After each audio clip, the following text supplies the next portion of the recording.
Nah di sini saya ingin mengingatkan apapun kondisi kita, yang jelas itu ingat selalu kepada Allah Subhanahu wa taala. Caranya ingat gimana? Kata Nabi, kamu bayangkan musibah yang lebih ekstrim, kamu akan tahu yang kamu alami itu ahwanu wa aisar, yang kamu alami itu ringan sekali. Ringan seringan-ringannya.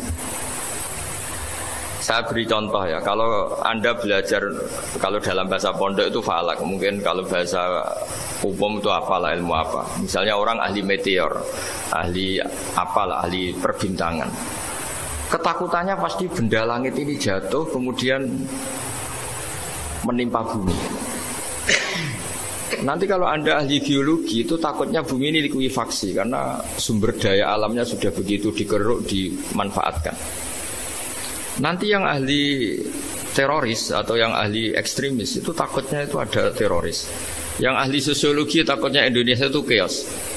Kalau chaos ya saling bunuh, saling apa.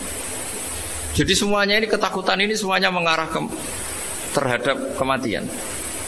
Kecelakaan lalu lintas ya menjadikan orang mati. Likuifaksi kayak kemarin di Sulawesi ya iya, gunung meletus, gempa, tsunami.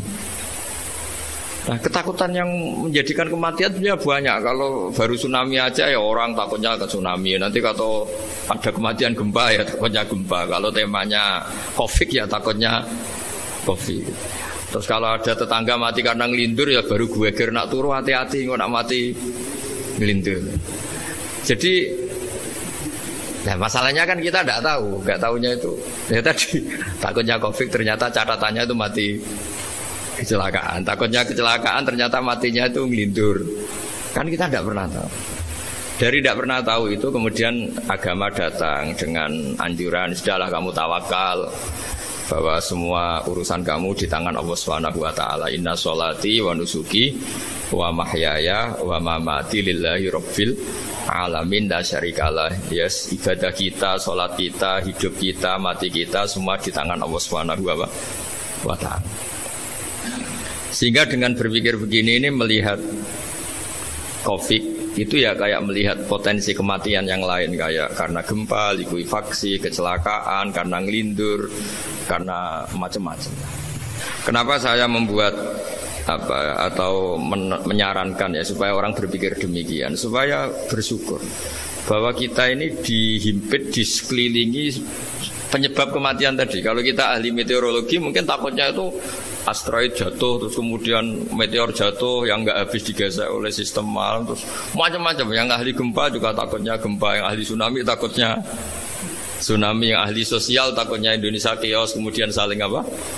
Bunuh, saling apa dan sebagainya dan sebagainya. Nah dengan keadaan seperti ini kita ini baik sekali. Bukan sekedar baik sekali. Kita tidak mengalami chaos sosial, kita tidak mengalami likuifaksi, kita tidak mengalami benturan benda langit di bumi kita. Karena itu sekali terjadi, bukan 1-2 lagi, tapi habis seluruh Indonesia, mungkin seluruh dunia. Nah di sini cara Allah membuat kita selalu bersyukur bahwa hal-hal itu tidak terjadi. Jadi ada sebuah ayat yang Allah selalu mengingatkan, Aamintum man fis sama ayakhsifa bikumul ardo fa idza hiya tamur. Kamu boleh sekali-kali berpikir bumi ini justru potensinya itu likuifaksi, potensinya itu hancur karena di bawah itu ada magma, ada apa minyak, ada macam-macam. Ini kan di bawah ini kan ngerongkong cara Jawa itu karena diambilin terus. Piro-piro diambil ya ini ya ono masih bisa dipakai. Belum sistem bumi sendiri, wafil ardi kita mutajawirat, bumi sendiri itu berupa lempengan-lempengan. Setiap saat itu potensinya geser, sekali geser ya jadi gempa itu. Terus belum benda langit yang potensinya juga jatuh, sekali jatuh ya habis kita. Jadi yang kita ini dikepung sekian potensi yang bisa menghancurkan kita. Tapi nyatanya mulai Nabi Adam sampai sekarang itu ada kehidupan, ada khayal. Sing Joko yang kepengen payu rabi, mungkin sing wis payu rabi ya mbah kepengen mbah karo. Macam-macam lah. Tapi yang jelas itu wong dikepung kematian kok ya khayalnya masih tinggi gitu. Lah nggak pernah ngayal ya orang yang utang ditagih itu, gak kober ngayal. Soalnya wedine tanggal kredit itu.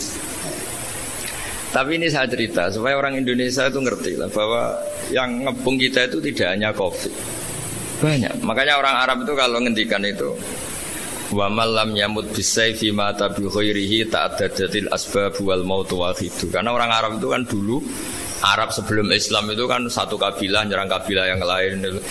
Wah itu kan harus butuh orang-orang tangguh. Karena dulu sistem rezekinya kayak sistem Indonesia dulu lah. Kerajaan ini nyerang ini, supaya satu kerajaan punya eksistensi harus mengalahkan kerajaan yang lain. Bahkan cerita-cerita itu sama lah di Indonesia di mana-mana. Nah itu pemuda-pemuda yang gagah berani itu karena punya pegangan tadi. Wa man lam yamut bisayfi toh mata biwirihi. Kalau kamu tidak mati di medan perang ya tetap aja mati juga. Sehingga mereka kendel gitu, kata cerita orang dulu. Ta'addadatil asbab wal maut wahidu. Sebab kematian bisa macam-macam, tapi kesimpulannya tetap saja namanya mati. Lalu Islam itu mengajarkan aksiru min dzikri hadhimil ladzat. Kamu harus banyak ingat mati. Tapi uniknya Islam itu menyuruh ingat mati itu disuruh justru semangat hidup. Karena kita butuh bekal itu.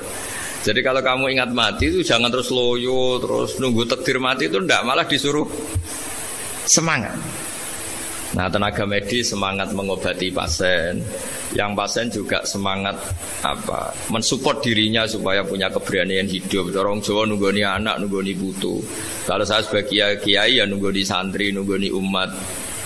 Jadi ingat mati itu justru dengan cara mencintai hidup. Karena hidup ini adalah bekal kita untuk sanggup ketemu Allah Subhanahu wa taala. Kadang-kadang bekal itu mudah sekali.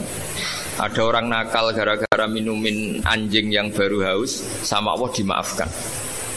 Ada orang yang pulang dari tempat kerjanya, ada duri di tengah jalan, disikirkan takut kena orang, diampuni Allah, akhirnya menjadi ahli surga.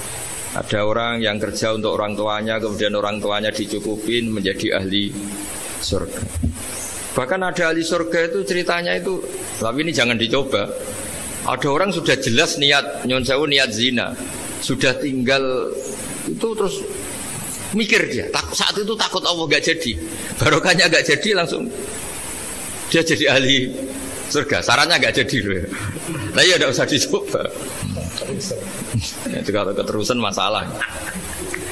Jadi Islam itu menganjurkan ingat mati, tapi justru dengan cara mencintai kehidupan. Karena yang jadi referensi Allah nanti di akhirat adalah perilaku kita, amal kita zaman apa? Hidup. Jadi disuruh ingat mati, tapi justru dengan cara sangat mencintai apa? Kehidupan. Lalu yang dinamakan kehidupan itu apa? Ya kita-kita ini. Ada yang mengkhidmati agama, mengkhidmati orang sakit. Mengkhidmati itu ya berbakti, membantu. Ada yang nata lalu lintas, ada yang nata keamanan kayak Pak Polisi, ada yang nata keuangan kayak Kemenku, macam-macam. Semuanya harus kita cintai, profesi-profesi yang oleh Islam dianjurkan untuk kita nekuni itu. Jadi saya mohon lewat cerita ini orang itu tidak fokus takut Covid. Kasihan Covid kan jadi tersangka pembunuh sini. Padahal di kampung-kampung orang lugu-lugu yang saking nggak ngertinya itu kalau dikasih sumbangan itu katanya itu salam ning Covid matur nuwun. Itu ribet kalau orang lugu-lugu itu. Dikira Covid itu satu makhluk atau manusia yang nyumbang itu. Jadi saya mohon semohon-mohonnya, minta seminta-mintanya, sampean harus ngitung nikmat lah. Dengan sistem meteor seperti itu di langit tidak jatuh ke kita, sistem bumi yang sudah ngerongkong gini tidak likuifaksi, terus di dunia ini banyak kimia, banyak racun. Itu kalau misalnya meledak kemudian dibawa angin, mungkin matinya lebih massal. Sebenarnya semua itu nggak terjadi. Artinya nikmat yang sekarang kita dapatkan, kita nikmati sekarang itu jauh lebih besar ketimbang ketakutan kita. Nah, ini Islam selalu menganjurkan fadzkuru ala Allah la'allakum tuflihun. Selalu ingat sisi-sisi nikmatnya Allah. Kamu jangan hanya sisi wah kita dikepung Covid, kita punya istri judes, punya anak enggak nurut, punya atasan sadis, punya anak buah enggak loyal. Kalau gitu terus ya kamu enggak berani hidup. Yang diingat masalah terus. Itu salah, hidup seperti itu salah menurut Islam. Yang Islam menganjurkan fadzkuru ala Allah, kamu ingat sisi-sisi nikmatnya Allah, bukan sisi-sisi kita hidup itu diuji. Saya punya sekian cerita ulama-ulama yang unik. yang punya nasihat itu. Jadi ada orang kaya raya dulu temannya banyak, anak buahnya banyak. Suatu saat dia miskin terus gak ada yang berkunjung. Terus dia ngeluh, curhat ke ulama itu. Ketika saya kaya yang berkunjung banyak, ketika saya miskin kok nggak ada yang berkunjung. Kurang ajar betul teman-teman saya. Terus kata kiai itu lucu kalau Anda nih. Ya bagus gitu dong ketika Anda miskin tidak ada yang berkunjung. Loh kok bisa? Ya misalnya kamu sekarang jadi buruhnya orang, pas disuruh-suruh dibentak-bentak, terus teman kamu udah datang, malah kamu jadi tontonan toh. Mendingan nggak ada datang, jadi kamu ketika buruh orang nggak malu karena teman-teman kamu sudah tidak datang. Ya alhamdulillah kalau gitu ya. Jadi dulu satu hal yang dia dulu nganggap problem, loh ya kan kalau kamu misalnya dulu kaya temannya banyak jabat terus yang takut banyak. Ketika sudah miskin yon sawu jadi buruhnya orang disuruh-suruh terus teman kamu tetap udah datang. Siap nggak Anda? Siap datang apa siap tidak datang? Lebih siap tidak datang sebetulnya kan? Karena nggak jadi tonton. Akhirnya dia sadar. Ya gitu kalau dikeluhin istri saya ini judes ya sering marahin gini-gini. Ya bagus dong marahin kamu. Kalau marahin tetangga malah masalah. Coba kamu punya istri kalau marahin orang lain pusing enggak? Mendingan marahin. Jadi pokoknya dilatih terus. Lama-lama dia bersyukur. Nah termasuk cara kita melihat kehidupan. Ada doa Rasulullah SAW yang luar biasa. Ya Allah, jadikan kehidupan ini sebagai penambahan saya untuk berbuat baik. Wal mauta rohatan li min kulli syarrin. Kalau saya engkau takdir mati ya anggap mawon ini mati itu berakhirnya semua potensi keburukan saya. Orang itu kan potensinya dua, buruk betul atau potensi buruk. Mungkin sekarang kita tidak korupsi, tapi saja suatu saat kita korupsi. Mungkin sekarang kita tidak salah, suatu saat potensi salah. Dan mati itu mengakhiri itu semua. Makanya saya berkali-kali cerita kalau ngaji, kalau orang-orang alim NU itu kalau ada bajingan mati tetap dia seksain ini baik ya. Itu tetangganya nggak mau semua. Wong bajingan kok darani baik. Tapi kiainya ngotot. Harus disaksikan kalau ini baik. Akhirnya mereka bilang ya baik-baik. Padahal di hati kiainya sudah tidak bisa garong lagi, tidak bajing lagi. Ya baiklah gitu. Jadi sehingga orang-orang soleh itu melihat hidup itu ya biasa, melihat mati itu biasa. Karena hidup adalah sarana kita menambah kebaikan, dan mati adalah akhir dari segala keburukan kita atau potensi keburukan kita. Jadi Islam itu mengajarkan kita gimana menghadapi kehidupan, juga gimana menghadapi apa? Kematian. Jadi saya ulang lagi itu ajaran-ajaran Islam yang luar biasa. Jadi ij'alil hayata ziyadatan li fi kulli khairin wal mauta rohatan li min kulli syarrin. Jadi hidup menambah kebaikan, kalau kita mati anggap saja mengakhiri semua buruk kita kalau kita sedang buruk atau potensi keburukan kita. Saya cerita ringan tapi supaya diingat-ingat. Jadi kalau kita yang nekuni, saya tadi kan sudah bilang, kita kiai yang nekuni ilmu itu, ya tadi kita agak fokus bicara COVID.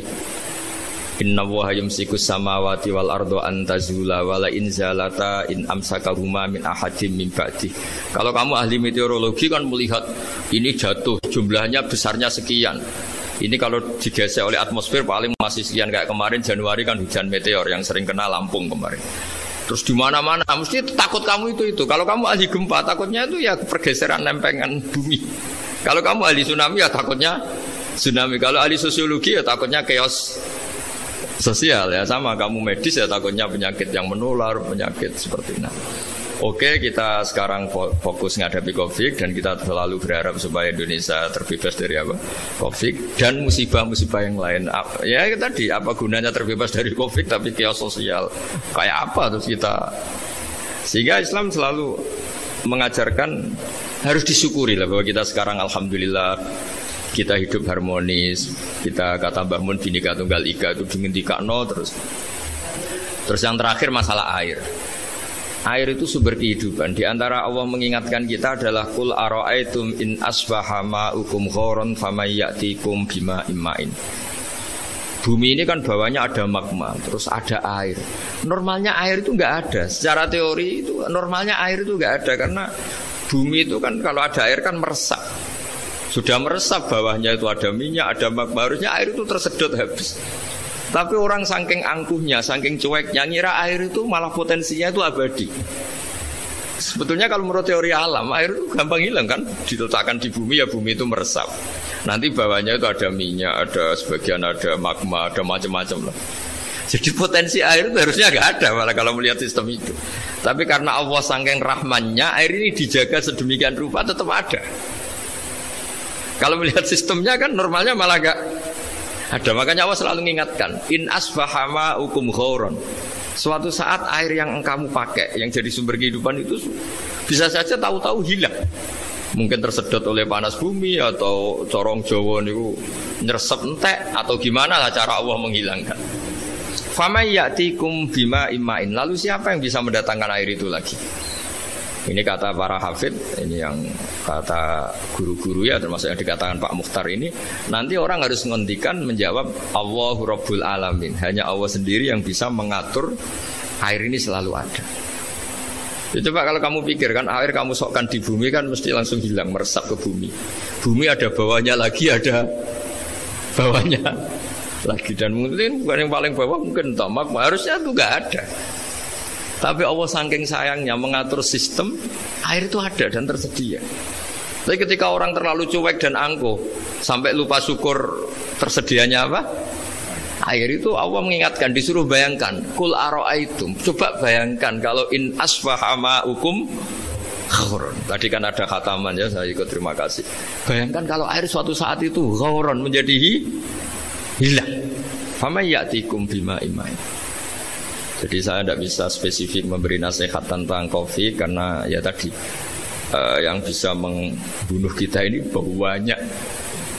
Ya, tsunami ya bisa bunuh, gempa bisa bunuh, likuifaksi bisa bunuh, jatuhnya benda lain kita bisa bunuh. Takut tanggal utang kaget ya bisa bunuh. Macam-macam. Semacam-macam lah, ngelindur ya. Kemarin mudik aja yang sebelum tertata rapi aja, mudik aja berapa kemarin kalau ada apa mudik lebaran yang tahun berapa, 3 tahun yang lalu apa 4 tahun yang lalu dulu. Jadi saya mohon, ketakutan kita adalah yang hakikat adalah takut jadi hamba yang tidak baik. Itu yang harus jadi ketakutan sejati. Takut kita di mata Allah tidak jadi hamba yang baik sehingga kita jauh dari Allah Subhanahu wa ta'ala. Karena cita-cita terbesar kita dan cita-cita terbaik kita adalah jadi hamba yang diridhoi Allah Subhanahu wa ta'ala. Sebaliknya ketakutan kita sejati adalah takut su'ul khotimah, takut jadi hamba yang tidak baik. Kita inginnya adalah assalamu alaina wa ala ibadillahis sholihin. Yang berhak mendapat keselamatan dunia akhirat adalah orang-orang atau hamba-hamba yang soleh. Ya tadi untuk menjadi soleh itu gampang di Islam itu. Tenaga medis nolong pasien ya ibadah, pasien husnudzon sama dokter ya ibadah, mengelola hidup, ingin hidup ya ibadah, anak ngurus istri ngurus, pokoknya anak yang ngurus keluarganya juga ibadah. Semuanya itu di Islam itu asal tidak maksiat itu dianggap apa? Ibadah. Dan untuk orang menjadi kekasihnya Allah kayak tadi, ada orang yang karena ngerawat hewan dijadikan walinya Allah, menghilangkan apa duri atau pengganggu di jalan jadi kekasih Allah. Itu cerita-cerita itu semuanya ringan. Bahkan tadi ada yang cerita sekedar ingin maksiat dan tidak jadi. Dalam Islam itu kan gitu, orang yang merencanakan maksiat kemudian tidak jadi, itu ditulis pahala. Jadi gampang sekali untuk menjadi orang soleh dalam Islam. Kalau tidak bisa itu semua, kata Nabi, takufus syarroka anin nas, fa inna sodaqatun minka ala nafsik. Kalau tidak bisa berbuat baik sama orang lain, yang penting tidak mengganggu orang lain. Terus kan enak seturu neng omah ngelamun, bengak-bengok dewe, coba banter-banter tapi. Nak bengok-bengok banter-banter kan ganggu tonggo. Itu asal tidak ganggu orang lain. Takufus syarroka anin nas. Kamu jangan sampai efek buruk kamu berakibat pada orang lain. Itu juga fa inna shadaqatun minka ala nafsik, itu ya bagian dari sedekah kamu. Taruh saja misalnya kalau secara ilmu medis, misalnya kita ini kok dinyatakan positif COVID, secara ilmu medis nggak boleh ketemu orang lain, terus kamu diisolasi. Kamu niatin ketika diisolasi itu tidak menularkan bahaya kepada orang lain. Itu juga ibadah. Jadi ibadah itu gampang sekali, mudah sekali. Karena agama ini yuridu wa bikumul yusra wala yuridu bikumul usra. Agama ini mudah bukan sulit. Ya, mohon maaf tadi saya nggak bisa datang yang jam 11 karena saya tadi malam hormat di Jogja, acara 7 harinya Kiai Jata. Tadi pagi baru datang. Tapi saya mohon pokoknya yang seneng ya, hidup itu yang seneng, diberi kesempatan hidup sampai sekarang itu yang seneng. Jangan karena teman kamu meninggal terus akan-akan ini teman saya meninggal, paling saya besok. Kok kamu tahu? Nyatanya besok hidup lagi, besoknya ya hidup lagi, sampai sekarang ya masih hidup. Sudahlah, mensyukuri yang ada. Jadi sudah saya mohon, syukur itu penting. La in syakartum lazidanakum. Justru dengan kita syukur itu insya Allah segalanya akan tambah baik, tambah apa? Baik. Nggih, matur nuwun lan ngapunten ingkang kathah. Assalamualaikum warahmatullahi wabarakatuh.